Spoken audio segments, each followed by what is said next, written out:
Pinocchio. Chapter 6. Pinocchio hated the dark street, but he was so hungry that in spite of it, he ran out of the house. The night was pitch black.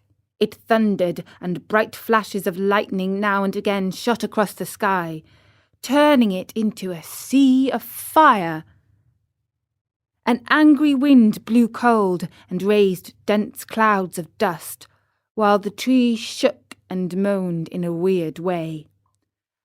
Pinocchio was greatly afraid of thunder and lightning, but the hunger he felt was far greater than his fear. In a dozen leaps and bounds he came to the village, tired out, puffing like a whale, and with tongue hanging. The whole village was dark and deserted. The stores were closed, the doors, the windows. In the streets, not even a dog could be seen. It seemed the village of the dead. Pinocchio, in desperation, ran up to a doorway, threw himself upon the bell, and pulled it wildly, saying to himself, "Someone will surely answer that." He was right. An old man in a nightcap opened the window and looked out. He called down angrily, "What do you want at this hour of night?" "Will you be good enough to give me a bit of bread? I'm hungry." "Wait a minute, and I'll come right back," answered the old fellow, thinking he had to deal with one of these boys who love to roam around at night, ringing people's bells while they are peacefully asleep. After a minute or two, the same voice cried, "Get under the window and hold out your hat."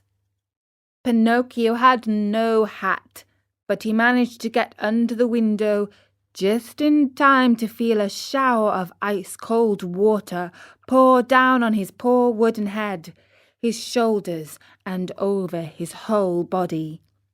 He returned home as wet as a rag, and tired out from the weariness and hunger. And he no longer had any strength left with which to stand.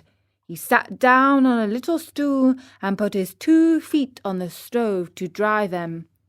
There he fell asleep, and while he slept, his wooden feet began to burn. Slowly, very slowly, they blackened and turned to ashes. Pinocchio snored away happily, as if his feet were not his own. At dawn he opened his eyes just as a loud knocking sounded at the door. "Oh, who is it?" he called, yawning and rubbing his eyes. "It is I," answered a voice. It was the voice of Geppetto.